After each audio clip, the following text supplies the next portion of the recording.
El cuerpo humano, el sistema reproductor.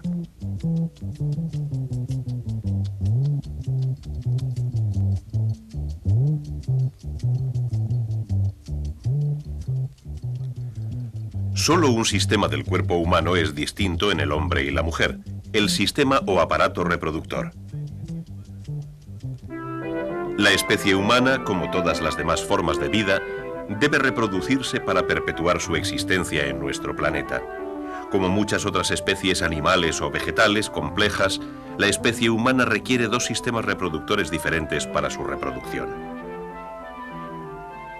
Cuando nacemos, todos los sistemas de nuestro cuerpo funcionan, algunos más eficazmente que otros, pero el aparato reproductor no está preparado aún para cumplir su principal función. La capacidad de procreación requiere una maduración del sistema reproductor. La etapa de la vida en que comienza esta maduración es la pubertad. La edad a la que esto ocurre es diferente para las distintas personas, pero el modo en que ocurre es muy similar en todas ellas.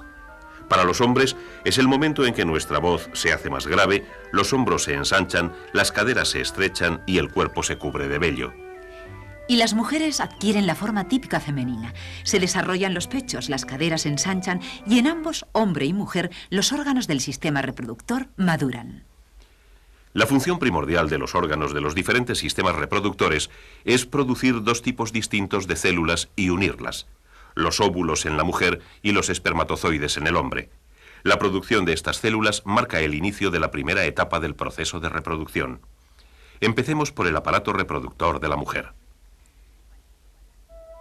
Nuestros órganos sexuales principales son los ovarios.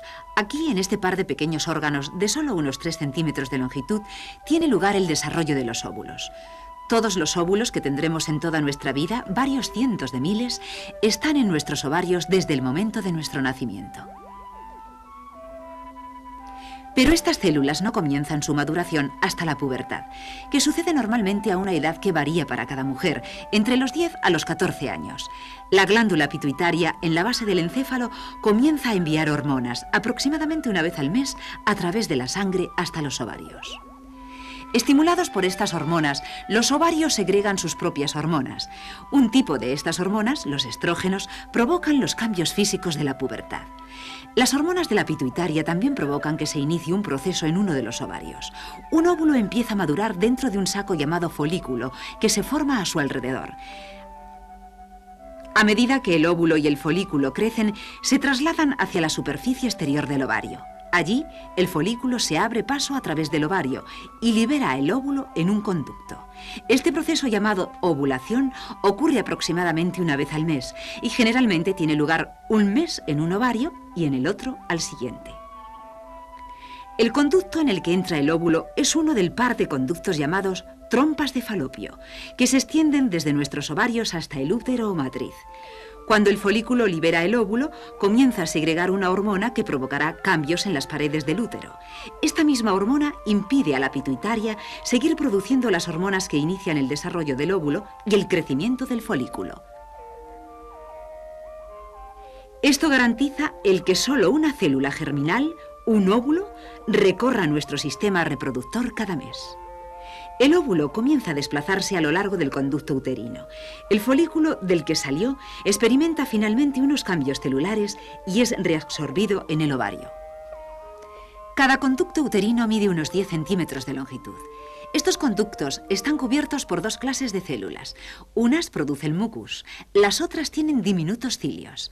Músculos involuntarios en las paredes de los oviductos provocan un movimiento ondulatorio de esos cilios. Estos movimientos crean corrientes de fluido en el mucus y dichas corrientes transportan la célula hacia el útero. Este viaje dura unos 3 días. Cuando se produce la fecundación, generalmente tiene lugar en uno de estos conductos. Durante este tiempo, el útero ha comenzado a responder a las hormonas del ovario. Los cambios que tienen lugar en el revestimiento de sus paredes lo preparan para la posibilidad de acoger un óvulo fecundado. En las paredes del útero, el revestimiento de las paredes se hace más grueso. Aparecen vasos sanguíneos en ese revestimiento que transportan sangre para nutrir a estas nuevas células. Si el óvulo no es fecundado durante su viaje a través del conducto uterino o muy poco después en el útero, no son necesarios estos cambios. Las células que engrosaron las paredes mueren y se desprenden del recubrimiento normal del útero. Los diminutos vasos sanguíneos que llevaron la sangre a estas células se rompen y liberan una pequeña cantidad de sangre. Durante un periodo de varios días, las células muertas y la sangre salen del útero y entran en el conducto llamado vagina, y desde ahí son eliminados de nuestro cuerpo. Este es el llamado proceso de la menstruación, que ocurre generalmente cada 28 días. La menstruación y la ovulación forman el llamado ciclo menstrual. La glándula pituitaria vuelve a ser activa. Comienza a segregar hormonas que inician el desarrollo de un nuevo óvulo en un nuevo folículo y nos inicia en otro ciclo menstrual. Una vez más, nuestro cuerpo se prepara para la posibilidad de que un óvulo sea fecundado por un espermatozoide. Y la función del sistema reproductor del hombre es proporcionar esa célula reproductora, el espermatozoide. Las hormonas de la glándula pituitaria son también responsables de nuestros cambios físicos y sexuales en la pubertad. Estas hormonas afectan a nuestros órganos sexuales principales, los testes. En la pubertad, que normalmente tiene lugar entre los 14 y los 16 años para el hombre, las hormonas de la pituitaria hacen que los testes comiencen a producir grandes cantidades de una hormona llamada testosterona. Es esta hormona la que inicia nuestra maduración física y sexual. Nuestros testes, llamados vulgarmente testículos, son un par de órganos de forma y tamaño ligeramente mayores a los ovarios de la mujer. No solo generan hormonas, sino que además fabrican nuestras células reproductoras, los espermatozoides. Pero nuestros testículos, al contrario que los ovarios, se encuentran suspendidos fuera del tronco de nuestro cuerpo. Los testículos penden en un saco llamado escroto. Al estar fuera de la pelvis, la temperatura de los testículos es ligeramente inferior a la normal del cuerpo. Esta temperatura más baja es necesaria para la producción de espermatozoides sanos. Pero una temperatura demasiado baja tampoco es buena para el correcto desarrollo de los espermatozoides, y eso provocará que los músculos reflejos del escroto se contraigan de modo que las paredes del escroto se plieguen, elevando los testículos hacia el calor de la pelvis. El espermatozoide sano puede desarrollarse únicamente dentro de un margen de temperaturas muy pequeño. Cada testículo se divide en secciones que contienen túbulos, conductos largos y enroscados de diámetro microscópico. En las paredes de estos hay una capa de células especializadas que fabrican los espermatozoides. Decenas de millones de espermatozoides se producen aquí a diario en el hombre maduro. Las células en desarrollo son expulsadas de los conductos mientras nuevas células se van formando tras ellas. Los conductos transportan los espermatozoides fuera de los testículos a un conducto enrollado de más de 6 metros de longitud donde son almacenados. En este conducto almacén, el espermatozoide completa su desarrollo y adquiere la capacidad de moverse sacudiendo su larga cola. Cuando los espermatozoides abandonan nuestro cuerpo, se desplazan a través de unos conductos pasando por delante de la vejiga, que no forma parte del aparato reproductor, y entra en la parte superior de la uretra, que normalmente transporta la orina desde la vejiga. Aquí los espermatozoides se unen con las secreciones de las llamadas vesículas seminales y secreciones de la próstata y forman una sustancia llamada semen. La uretra se extiende a través del pene, y a través de este órgano es como el semen, portador de los espermatozoides, abandona el cuerpo del hombre, obligado generalmente por contracciones musculares espasmódicas de la glándula prostática y varios conductos. Estas contracciones cierran la conexión entre la vejiga y la uretra, de manera que la orina no puede fluir por ella al mismo tiempo. Durante el intercurso sexual hay aproximadamente 300 millones de espermatozoides en el semen que sale del sistema reproductor masculino y penetra en el femenino. El semen entra en el cuerpo de la mujer a través de la vagina. Agitando sus largos rabos, los espermatozoides nadan desde la vagina hasta el útero y los conductos uterinos. Ahora, con la presencia de células sexuales masculinas en el cuerpo de la mujer, la fecundación de los óvulos se hace posible, pero debe tener lugar dentro de un tiempo limitado. Los espermatozoides solo vivirán un día o dos una vez estén dentro de nuestro cuerpo. Y el óvulo que baja por las trompas de Falopio también vivirá solamente un día o dos si no es fecundado. Para ser fecundado un óvulo, debe ser penetrado por un espermatozoide. Solo uno de los 300 millones debe hacerlo. De hecho, solo uno puede hacerlo, porque en el momento en que tiene lugar la penetración, se forma una barrera química instantánea en la membrana. Ahora, ningún otro espermatozoide puede penetrar. El óvulo ha sido fecundado.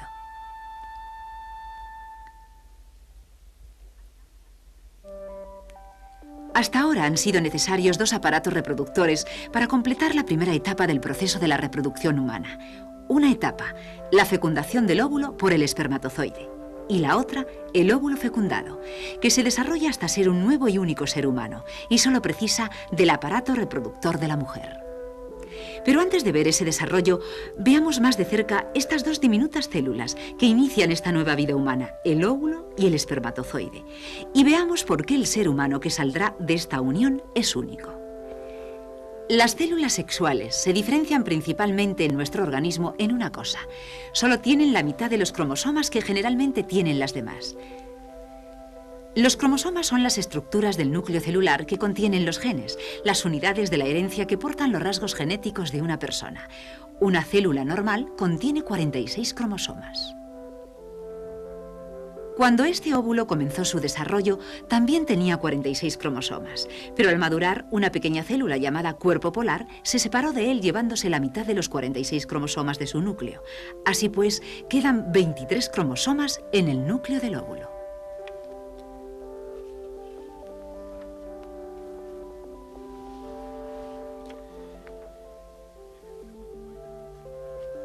El espermatozoide también inició su desarrollo con el número completo de cromosomas en su núcleo, 46, pero a medida que madura se divide y los cromosomas de su núcleo también lo hacen, de forma que cada mitad del espermatozoide tiene también solo 23 cromosomas.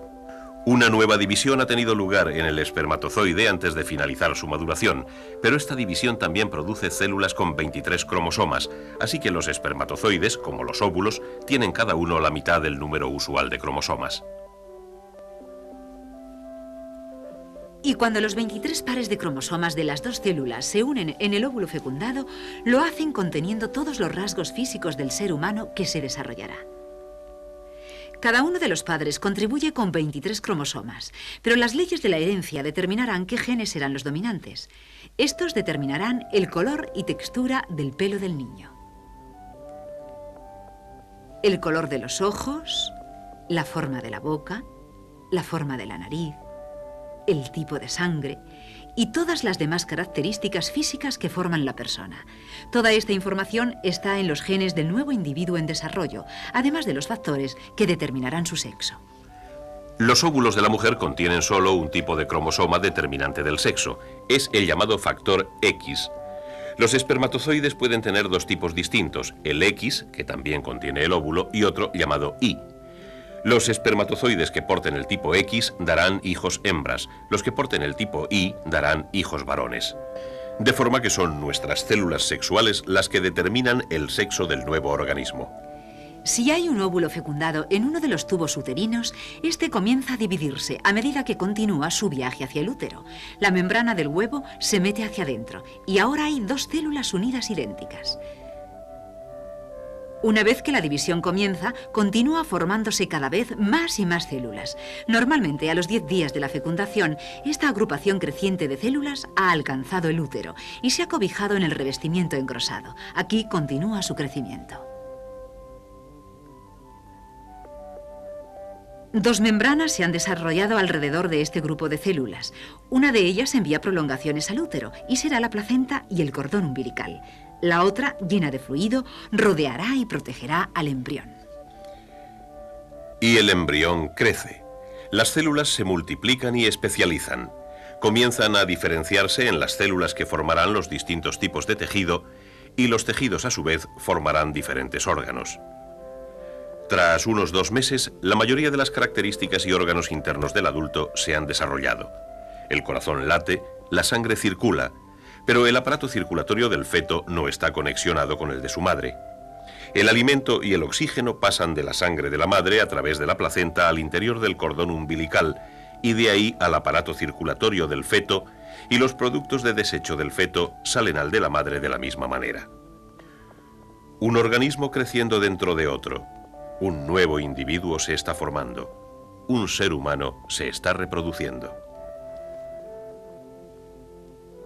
Unos 9 meses después de que un diminuto espermatozoide fecundara un diminuto óvulo, un nuevo individuo, formado por trillones de células, está preparado para iniciar su vida independiente. Está listo para nacer. Y no mucho después del nacimiento de un niño, nuestros cuerpos reinician la producción de hormonas que reanudan nuestro ciclo menstrual y hacen posible una nueva fecundación. Cada vida humana es un eslabón de una gran cadena de vida que se extiende hacia atrás y hacia adelante en el tiempo. Una cadena que se mantiene ininterrumpida gracias a los sistemas reproductores del cuerpo del hombre y la mujer.